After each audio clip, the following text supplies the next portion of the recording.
వచ్చే AP assembly ఎన్నికల్లో పోటీపై ప్రముఖ టాలీవుడ్ నటుడు కమెడియన్ ఆలీ మాట్లాడారు. రాజమండ్రిలో నిర్వహిస్తున్న క్రికెట్ టోర్నమెంట్ ప్రారంభోత్సవంలో పాల్గొన్నారు. ఈ కార్యక్రమానికి ఎంపీ మార్గాని భరత్తో కలిసి అలీ పాల్గొన్నారు.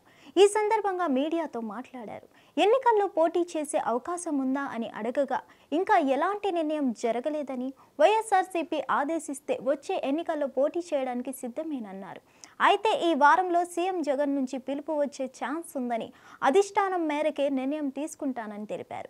ఈ స్థానం నుండి పోటీ అని ఏం లేదని, గుంటూరు, రాజమండ్రి, నంద్యాల ఏ స్థానం నుంచైనా పోటీకి సిద్ధమని చెప్పారు. ఇక తాజాగా జరిగిన రాప్పాడు సభ చూసిన తరువాత వైఎస్ఆర్సీపీ విజయం ఖాయమని అర్థమైపోయిందని చెప్పారు.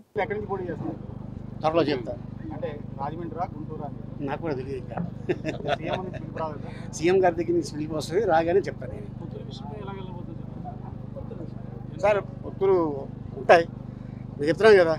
ఆ ఎలక్షన్ రోజున వెళ్ళి రొక్కుతారు చూసారా, అతను అసలు సిసల ఓటర్. మీరు నేను కాదు. ఇక రాజకీయ సమీకరణాలు ఎప్పుడు ఎలా మారుతాయో ఎవరు ఎక్కడి నుంచి అయినా పోటీ చేయొచ్చన్నారు. ఇక ఎన్నికలు దగ్గర పడుతున్న వేళ పొత్తుల పెట్టుకోవడం సహజమేనని, ఎవరు ఎంతమందితో ఎన్ని పొత్తులు పెట్టుకున్నా అంతిమ విజయం మాత్రం ప్రజలే నిర్ణయిస్తారని తెలిపారు. ఇటు సినిమాలు చేస్తూ గొప్ప ఆర్టిస్ట్గా, కమెడియన్గా పేరు సంపాదించుకున్న అలీకి ప్రజల్లోకి వెళ్లాలని, రాజకీయ పరంగా ముందుకు సాగాలని గట్టి కోరిక ఉన్నట్లు తెలుస్తుంది. అయితే గత ఎన్నికలకు ముందు ఆయన వైసీపీలో చేరారు, కానీ పోటీ చేసే ఛాన్స్ రాలేదు. ఈసారి సీఎం జగన్ అవకాశం కల్పిస్తారని గట్టిగా నమ్ముతున్నారు. దానిపై ఆశలు పెట్టుకున్నారు. ఇక వైసీపీ వర్గాలు కూడా ఎంపీ సీటు కేటాయించే ఛాన్స్ ఉందని అంటున్నారు.